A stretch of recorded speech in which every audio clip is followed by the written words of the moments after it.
I'm going to do a presentation here a little bit about Shanghai Angel and also take you guys through a little bit about my grandma and about the story. My grandma Rose was always a mystery to me. She felt distant, and I always wondered why she never told me she loved me. I remember her bright red hair, sharp hazel eyes with green eyeshadow, and bright red lipstick. And I will never forget the sound of her laugh and the smoker's cough that accompanied it. She was thin, which, looking back, is amazing considering all the plum cake and goulash we ate with every visit. She was a caretaker for my grandfather, who had several strokes, and they had a sweet poodle named Pixie that I played with. Learning more about my grandmother and her early years made me realize that I actually barely knew her. Years earlier in my music career, I started getting interested in Yiddish music, which ultimately led me to music from the Holocaust. And that led me to ask the burning question: how did my grandmother escape Nazi-occupied Vienna? I needed to know more. She told me it was all too sad. All I ever heard was that her neighbors betrayed her. I knew that part, and that part only.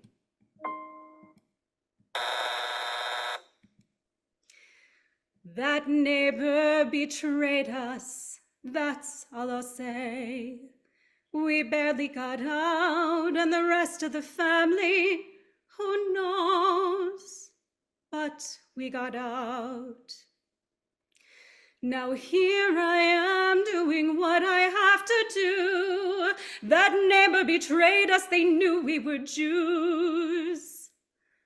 They watched me grow up, just like that, gave us up. Now I'm here at Angel Island. Vienna's long gone. I must tell this lie to help me get by and hope that no one sees through me. That neighbor betrayed us, and someday someone will ask, and that's all I'll say.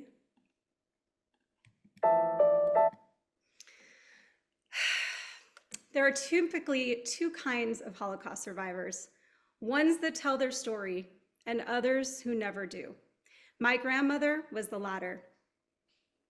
In 2014, my journey into my grandmother's past began with my dad Googling her name. There was no apparent reason except to see what would come up. Something most definitely came up. This is the article that my dad found online that began our deep dive into her story: how my grandmother escaped Nazi-occupied Vienna with her immediate family, her journey to Shanghai, China, and finally the dangerous journey alone to the United States, where she was detained at Angel Island Immigration Station on the basis of a lie. Angel Island Immigration Station Foundation has pro bono lawyers helping them with files on the detainees that were there. One lawyer found my grandmother's file and wrote this article with the hope that a relative would reach out and fill in the blanks about her life on Angel Island, or after Angel Island, excuse me. Today I will talk about my grandmother's remarkable story and how it inspired me to do a huge deep dive into the details of her life, which drove me to write the show Shanghai Angel. I hope you came with your stories to share as well, so we can be inspired and hopeful by the immigrants that make up who we are. When I found out about her story, I knew I needed to go to Angel Island, where she was detained, to see it for myself. I had lived in San Francisco for 15 years, but I had never been to Angel Island off the coast of San Francisco, and I had no idea of her detainment during the war, nor its difficult history. We were given a special tour by the staff there, and we also were able to see my grandmother's original interrogation. This is a picture of two of the staff members, Park Ranger Casey, who lives on Angel Island, and Ed Teppern, who runs the Angel Island Immigration Station. as well as my colleague and co-star in the show, Bruce, as the officer and choreographer, and his husband, Gilberto. You can see that right here. This picture is of my grandmother. It was on the front of the transcript of her interrogation. This is how she looked on a bad day. Not too bad. So when I began looking into my grandmother's passport to get more answers, we were introduced to Man Li Ho, who is the daughter of the Chinese commander Feng Shan Ho, known as the Chinese Schindler.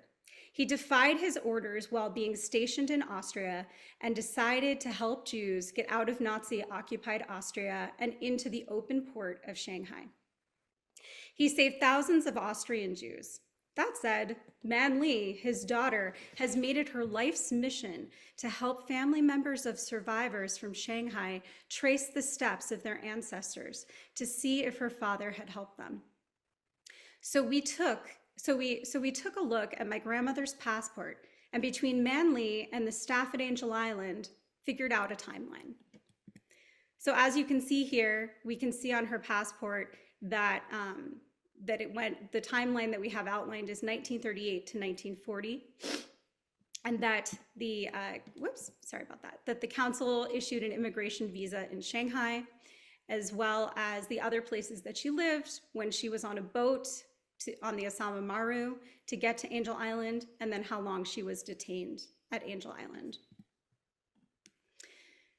So this is actually a picture of the Osama Maru, the Queen of the Sea, as it was known, a Japanese ocean liner. And it was built in Nagasaki, Japan. And as you can see, this was the large ship that was going to be quite overpowered with people heading in different directions during that time. And just to get a sense of how these ocean liners looked carrying immigrants to the United States, this was kind of a sense of how crowded they would actually get.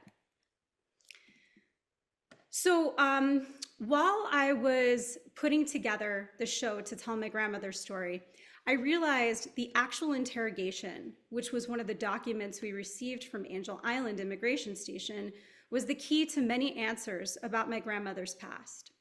So I decided to use the interrogation in the show to guide the audience through her story. Throughout the show, I wanted the audience to feel like they are experiencing Rosa's nervous state of mind in the immigration station with her. The buzzer sets the tone to call Rosa into the interrogation. Miss Rosa Sarah Ginsburg, for what purpose are you coming to the United States now? To New York, to get married? Have you been married before? No. Why have you decided to come to the United States alone? To get married? Whom are you going to marry? Mr. Herbert Klein. Where does he live now? He is living in New York. Have you ever seen him? Yes, he is now in the United States, but I knew him before in Vienna. Do you have any relatives living in New York? Yes, Joseph Landas. He is an uncle of mine. So you can see a little bit about this interrogation gives you a sense of some of what was going on. So it says here, have you any other relatives in the United States? Yes, my father's cousin in Chicago, Joseph Moldauer. Do you intend to live with your relatives in Chicago or New York? No, in New York. Miss Ginsburg, you cannot be processed until we sort all of this out. I'm stuck. They've detained me and they won't let me leave. I'm here at Angel Island. God knows when I'll be free. Until I show that my cousins in the East will send money, train money for me. I'm stuck. They've detained me and they won't let me leave. I'm here at Angel Island. God knows when I'll be free. The boat ride over cost more than I thought. I was queasy, exhausted. Now $250's all I've got. Oi, oi, oi. I'm stuck, they've detained me, and they will question me. I'm here at Angel Island, is there hope for me? Officers will question every detail of my life, but please, oh please, don't bother sending money. I'll be fine. I'm stuck, they've detained me, and they won't let me leave. I'm here at Angel Island, just say a prayer for me. But don't worry, Herbie, your girl's got a plan. But for now, just know I'm stuck. So as we continue to do this deep dive, I'll kind of come in and out with music from the show. This is her actual passport that you're seeing right now, the Deutsches Reich passport, Reisepass. Her name was spelled Rosa Ginsburg, and while I was looking into this, I found out that her name was Rosa.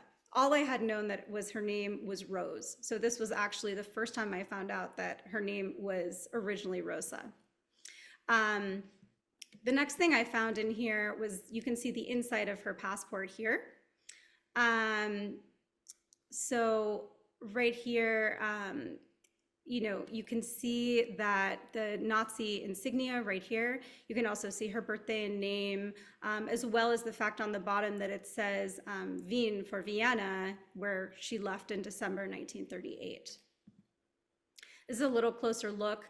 I always found it very interesting to look right up there. It kind of looked like a, I don't know, I'm not going to say a bullet hole, but it looked really like a really interesting stain to me that always kind of stuck with me, as well as you can see the Nazi insignia in the middle.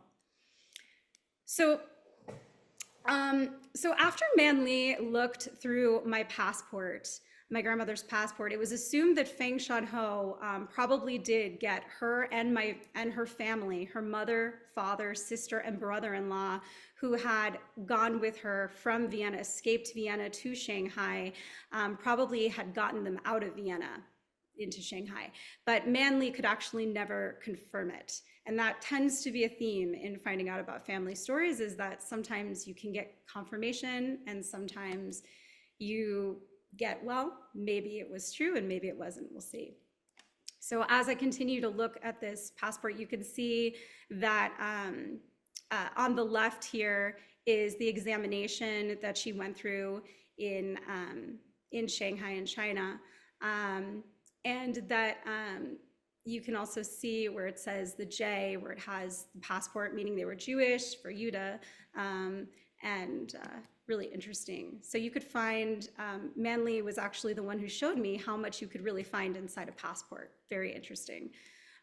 You can see here that she was examined in China as well. And right here, you can see that she's added Sarah, which was a very common thing where sometimes they would give Jewish women a middle name. Men too had middle names that were given, but I do know for my grandmother, her middle name, she did not have a middle name before she started going through this journey. So that's a little bit, another picture there. So as you can see here, this is actually a blurry copy, and this is about how blurry it looked. It was very difficult for me to read through. It's a copy of the original interrogation on Angel Island. One of the main reasons that my grandmother was detained was that she was lying about being engaged to Herb Klein, who I actually referenced in the last song, I'm Stuck, as Herbie, and did not have enough money to go from Angel Island to New York or Chicago, where her cousins or uncles and aunts lived. One of the main parts of the interrogation I focused on was this lie about being engaged to Herb Klein that my grandmother had told to the detainment officers. Herb Klein had already been in the United States, but my grandmother claimed to know him in Vienna and be engaged to him. This was actually a lie, which we'll talk more about later. This is Herb's passport. He came over on a soccer scholarship to the US from Vienna in 1937, and then worked and lived at a Hebrew orphanage in the Bronx. Another rabbit hole I went down when I was seeking out someone that lived there, and I met them in New York, but it actually provided interesting information about the living situation, but they didn't actually know my grandfather.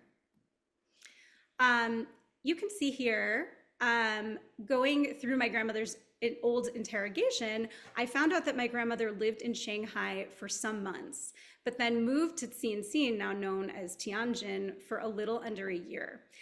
She worked there in a curio shop as the sales lady. In the original interrogation, she calls it a curious shop. So I thought that was kind of cute. So I decided to keep it and make it one of the songs in the show. My grandmother is asked in the interrogation how she got the job. And she responds that a wealthy man in China got it for her. Well, we never know who it was that helped her get a job, but these were some of the mysterious pictures that led to more questions. When my grandmother and her immediate family lived in Shanghai, it was already under Japanese occupation. The living situation was hard on everyone. Most Jews were sequestered in the Hankou ghetto. And during this time, Jewish immigrants created a community where there were synagogues, schools, orchestras, newspapers, bakeries, doctors, and more. I could go on.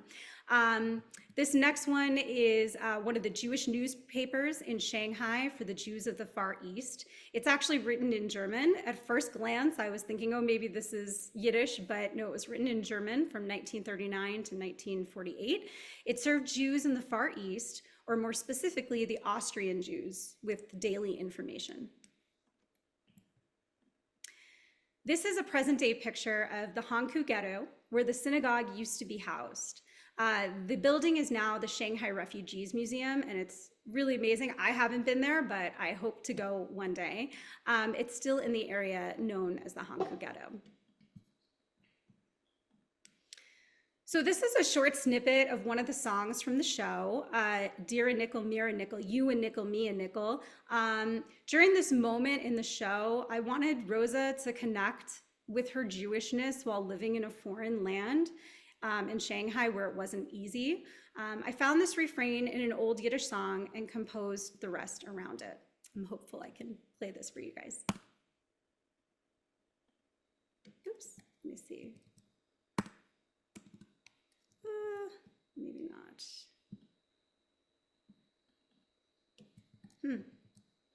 Doesn't want to play. Oh, there it goes. I'm here in this decay. I'm here in this cafe. I have a chair. I have a name. I'm here in this cafe. I am me again. It's clear again, and there's no fear again.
So on this next slide, As I spoke about before, my grandmother pretended to be engaged to Herbert Klein to get into the United States.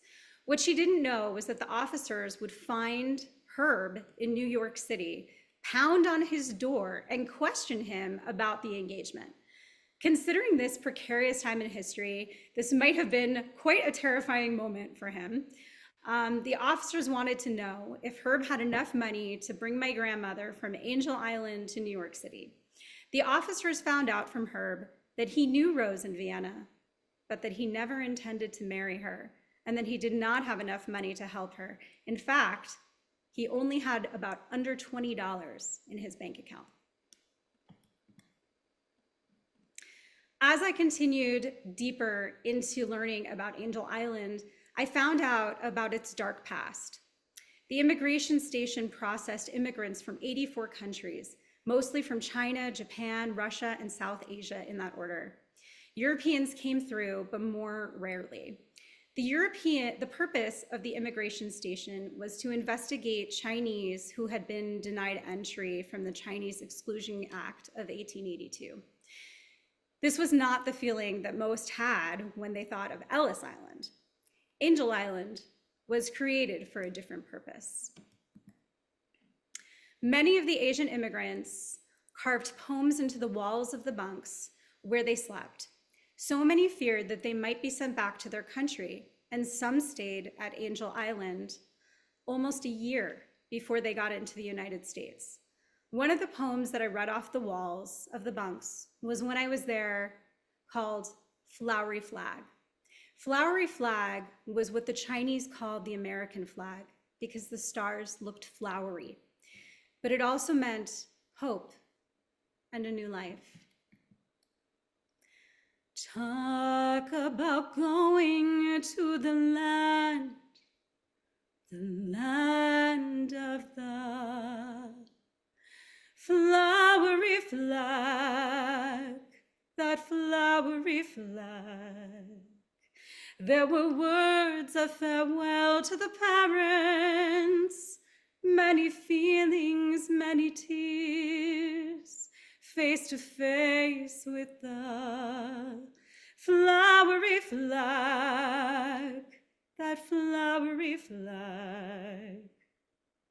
Words harsh as tigers, a taste of it all, leading me back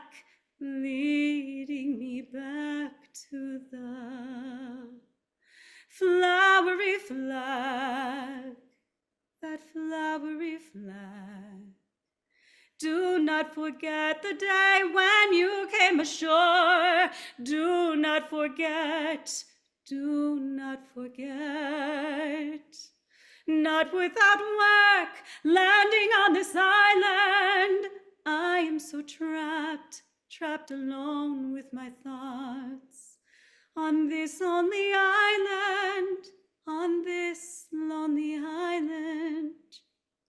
When I finally land in the land of the flowery flag.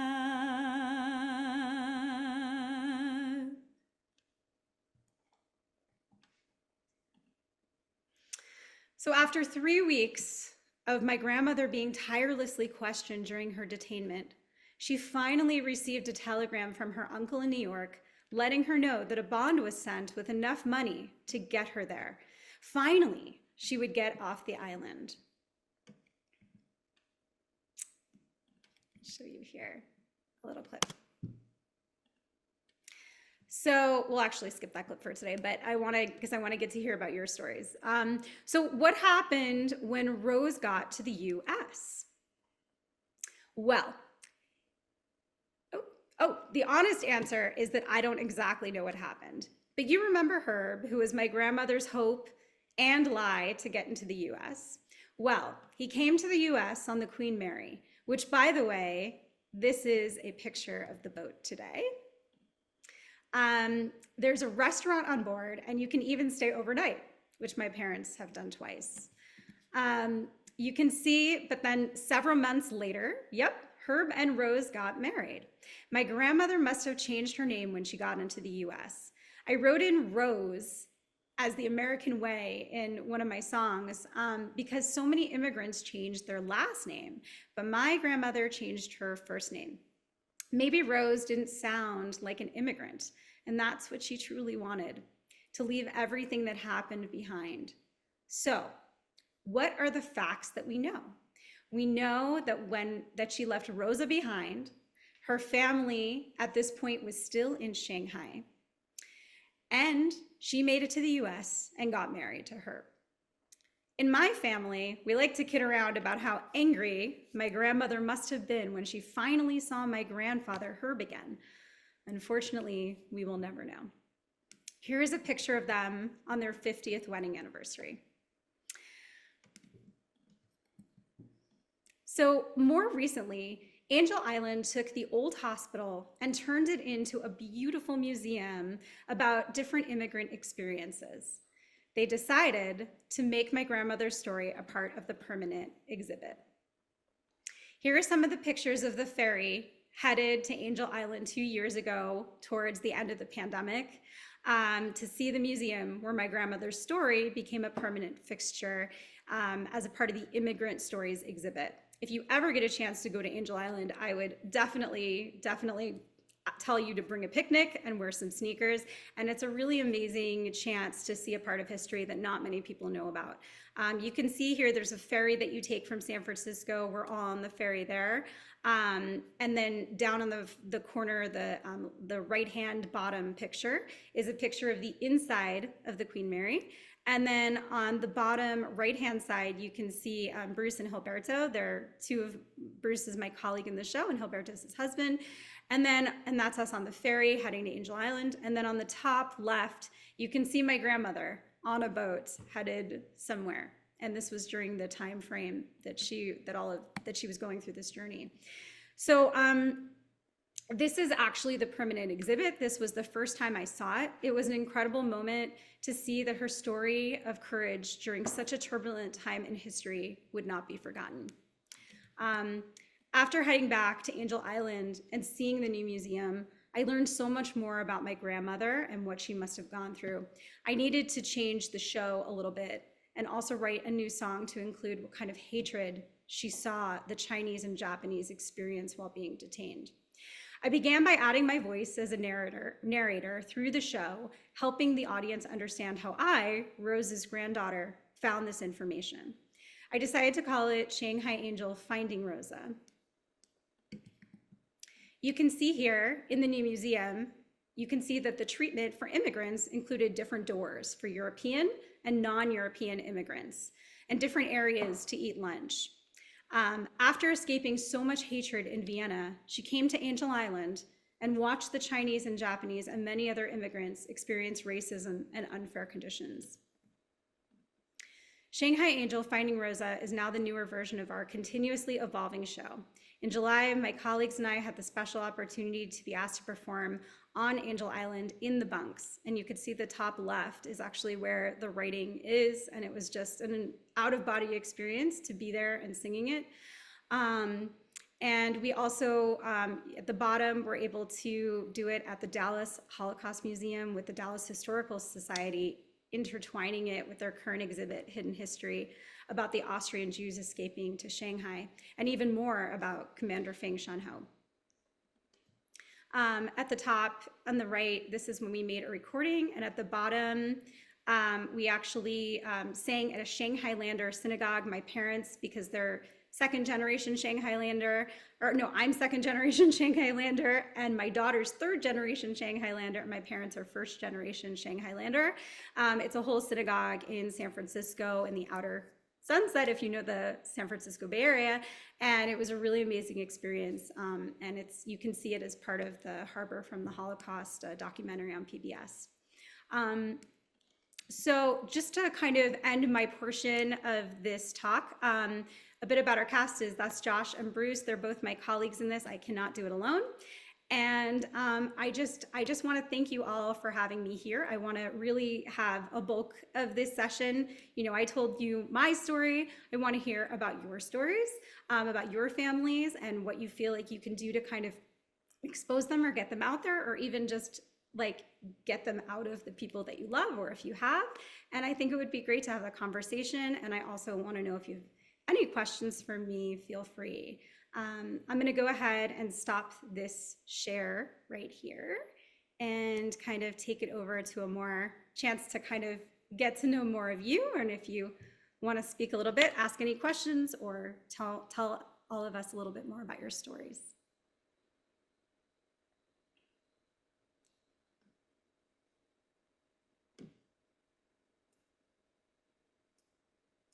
Oh, I know it was a lot of information.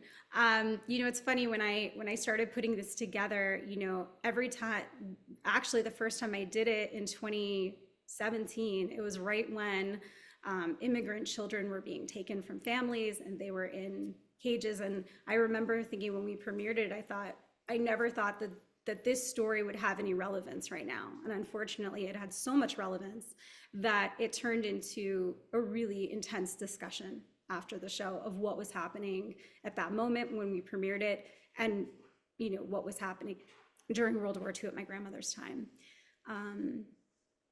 I see the chat. Thank you. Anyone?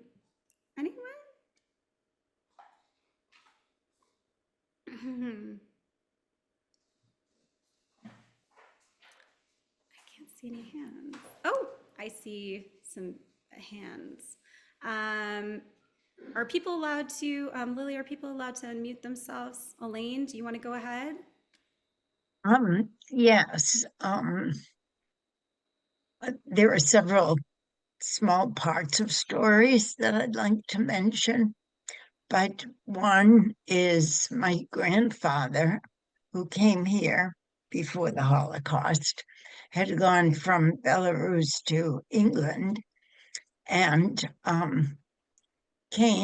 had one brother who came to Boston and others who stayed in England. And the one in Boston told him to come because he had a girlfriend for him, the sister of his girlfriend. And so my grandfather was saying goodbye to his girlfriend in England and missed the boat. And the boat was the Titanic. Wow. Well, if you're going to miss a boat, I guess that's the boat to miss, right? Yeah. Wow, that's incredible. I love to hear stories. I think I almost wrote in the script that when I was a kid, I wasn't the one playing with cousins. I was the one with like my Aunt Esther listening to like her tell me whatever story about her past, because I'm always so intrigued about how our past really connects to who we are now, right? And we are all from immigrants, right? So we all share in this. Right. This isn't, you know. But thank you. Your presentation was beautiful, Oh, really wonderful. oh, I'm so Thank you so much. My pleasure. My pleasure. Anyone else have any questions? Any stories to share? Yeah, that is an incredible story. Thank you, Elaine.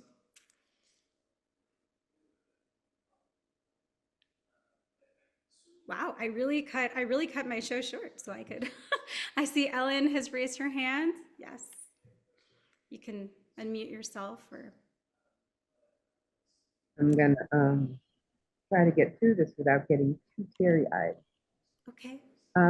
When I was in college, I spent about 3 years of my life as a history major studying modern Europe, and all the way from Vienna to Weimar to the rise of fascism, and a couple of years on the Holocaust. I did a lot about women's history back then. This was not brand new, but less common to write about the experience of women as, you know, are mentioned in history beyond wives and mothers. And then I focused on the French Jewish resistance for my thesis. And as I've been writing prolifically online, I always thought I was studying history. and never would this ever happen again. And I was lucky to go to like the beginning of Beyond History, and before Steven Spielberg got involved with all of these tapes Right. of survivors, and I got to meet many survivors. And I got to meet a woman at my college. I went to Bates, and I'm going to be celebrating my 40th reunion this week. And so this is a very full circle moment for me because my thesis advisor was a man named Steve Hofstadt. And I was one of those students who was always kind of late with my work, and at Bates, they really marked you down. Instead of the A, you got the B. Instead of the B, you got the D, which was, a little bit much in those days, but it was how it was. And I was doing this dance piece that was about this era. And it ended up being really good, if I do say so. And you can read things, but when you see something visually in dance and theater, like the beautiful work that you just did, it strikes the heart that much more. And I want to think that my piece did that. And my professor came back to me, with tears in his eyes. He's like, but it's still due on Monday or whatever, the thesis deadline was. But Steve's family escaped from Europe, and I believe it was Austria, through Shanghai, Oh, wow. where they went to live for a while. And apparently, at some point in time, you know how when you're so deep in your work that you're not even paying attention? And so there was this event, and I guess he thanked me. I wasn't even like paying attention. Like I was paying attention, but not paying attention. And and this survivor, a woman named Gerda Haas, came up and she, oh, did you realize? And it was just kind of this thing. And I knew that his family, obviously went through Shanghai. And because his family went through Shanghai, I was able to have him as a professor. And I'm also reflecting on Elaine, because your grandfather missed that boat, you're able to be here and tell this story. So I think it's really important for those of us who, even if you're touched a little bit like I was with Steve's story, and certainly, and then I believe he went on to research it and write about it. And I think he had said a little bit that some of my work, that's what it was, had um, influenced him because, maybe people don't look at these stories. This was in the 80s. And so I just think it's so important for us to realize as we look at history, yes, it doesn't always repeat exactly, but it certainly does rhyme, as they say. And we can learn so much from these stories, whether they're personal or like more of a people or more of a nation state or a region or whatever it is. And that we have to learn them and also pray and be in a world where it's not like that, where we have gone beyond this horribleness of war and fascism and all of these things. And one way that we do that is by telling these stories. So I just want to thank you for listening to my little story there. And, I think that what you did here is so beautiful. And I don't know if you've ever had the thought of kind of going beyond a one woman show and being, a much bigger piece, or you're just like, no, this is perfect as it is, because I think it is perfect as it is.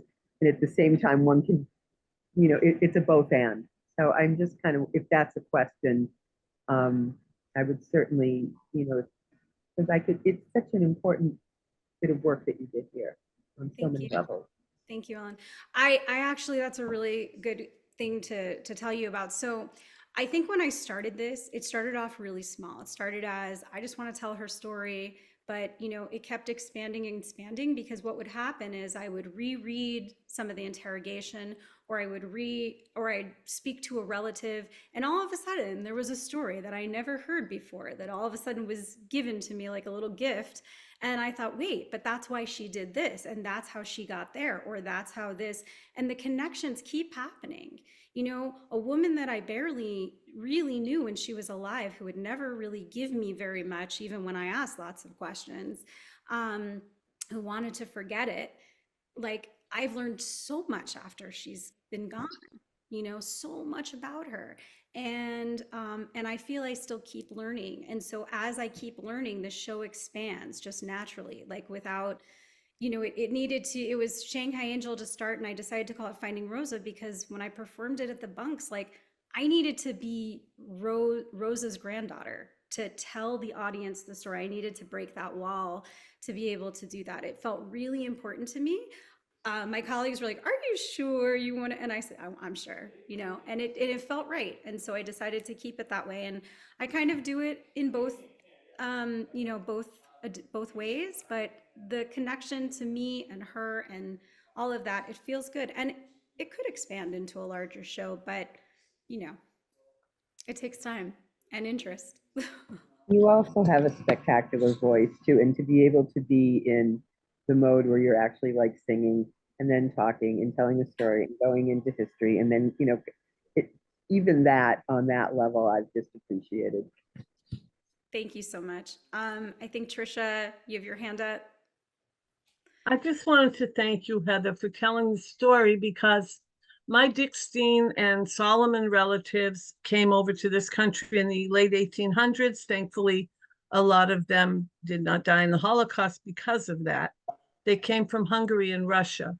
Mm-hmm. And I questioned and questioned and asked, and they would not speak of the past. Yeah. So I had no information, and they became so secular, so totally secular, that by the time I got married, I mean, they weren't even celebrating Passover or Shabbat or anything. It was just Yom Kippur and Bar Mitzvah. So I'm really grateful to you for telling this story because it's really hard to hear these stories sometimes because people don't know them. They really don't. And, thank you for saying that, Trisha. I think that the more I went down this, I realized how few Jews know actually about Jewish people that were at Angel Island. Nobody thinks about that because it was so few.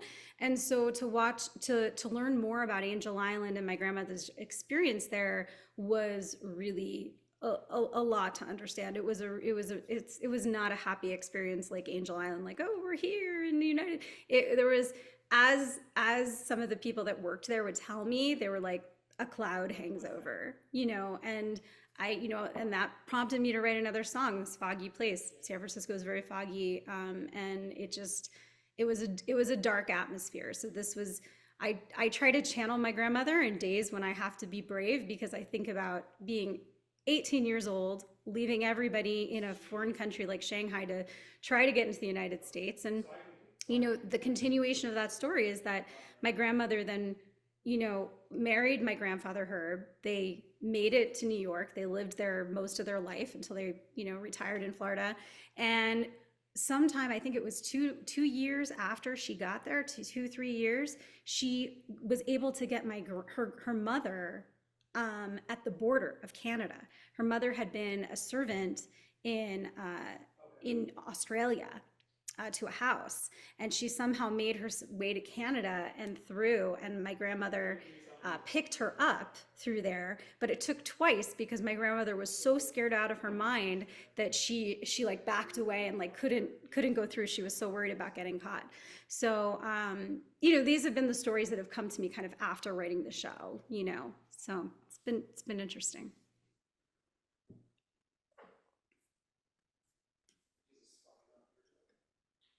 And I'll ask all of you, like, I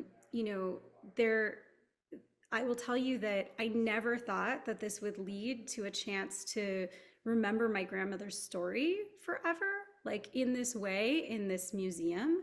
So I'll ask you all for a second, if you do have this story, can you kind of have a chance, to brainstorm for a minute? What would it look like if you were able to take some sort of that history and try to find a way to get it out into the world so that it's not lost? Obviously it can stay in your family, but maybe there's something else you can do with it. So I hope you'll kind of take a second, ask yourself, what else can you do with it? Any other questions?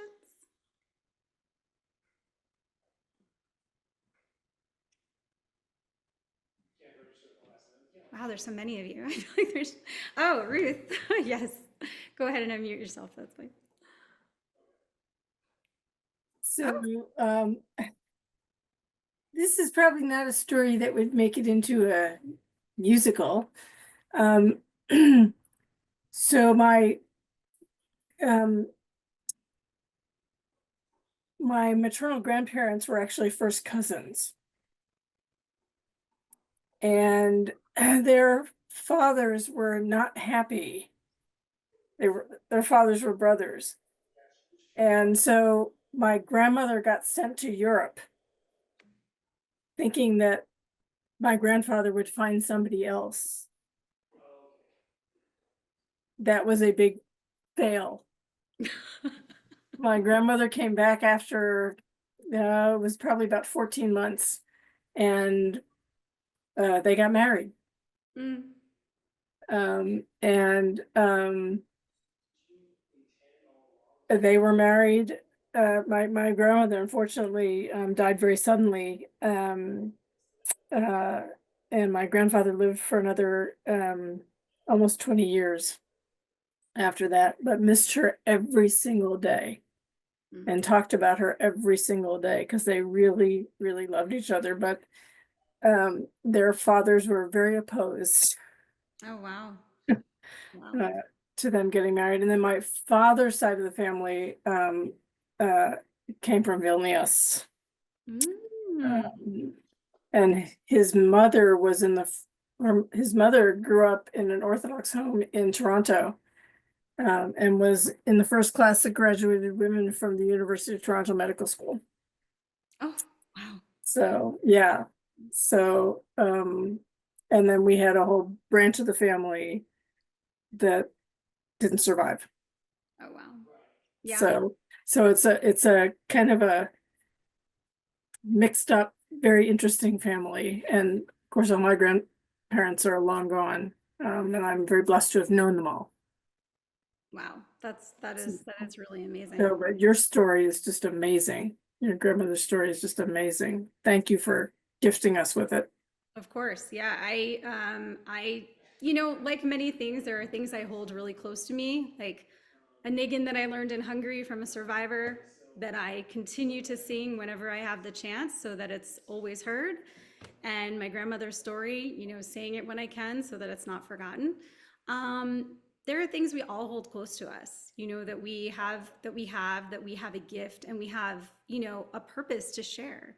So, yes, like I shared my story today, but really I hope it could be an inspiration to everyone to find, ways to share. If it's a song, if it's a poem, if it's, anything that you feel you want to share. There's like 2 stories, by the way, on this chat that I really would like to share. Does anybody mind if I say them? Like Puck, is that okay if I say this? I mean, it's for everyone. Hopefully, let me just see if that's. Oh, thanks, Puck. Okay, I'm gonna just say it.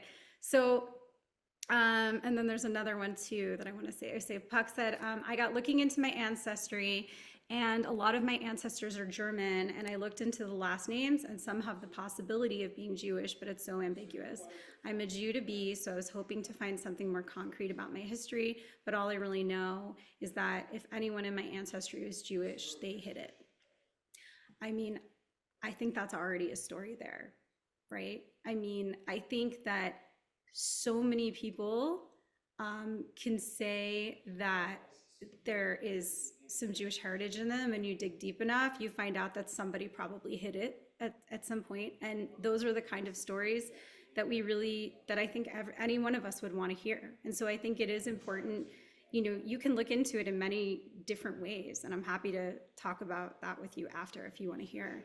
And there was one other. Ellen, do you mind if I share what you wrote? I just want to see if you write in the chat yes, because I don't mind. I was going to actually say something about it. Oh, why don't I let you say something? To Okay. read it. So I've spent a lot of time in Canada as well, and I had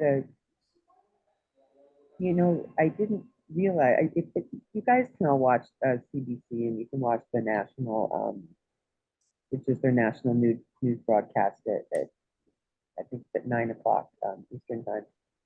And so they started talking about this story about Canadian role in liberating Holland. And it's like really profound. I mean, like these people at, for like every 5 years, they have like these major commemorations. And the Dutch have been sending like tulips to Canada for like, all these 80 years. And not like 5 tulips, but we're talking like entire like, gardens, like major botanical gardens filled with tulips. And apparently the Dutch royal family, I'm forgetting who it was, but she was actually born in Ottawa during the war. Oh, wow. And the Canadians declared the hospital room Dutch territory, so she could only be born in her country. And it's little things like that that are so important.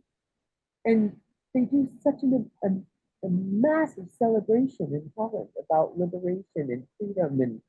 And every European country, the British did an incredible amount. And unfortunately, the Americans, we barely acknowledge that. And we don't officially celebrate victory in Europe Day. I mean, I know that Japan needed, that needed to still happen, but I didn't even know that. And so I just think that, as this generation is that, and also like, like last year at the anniversary of Normandy, there's these like 100 and 102 and 105-year-old survivors.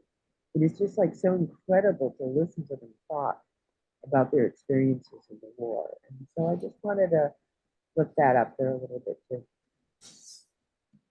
Thank you so much. I just want to say to all of you and to, Temple Israel Boston, thank you guys so much for having me. Thank you for letting me lead this session. It was really such a pleasure. And it was so nice to just hear a little bit of your stories. And I hope you continue to tell your story because each of them are important. Thank you. Thank you so much, Heather. Thank you for being our final facilitator in room 1.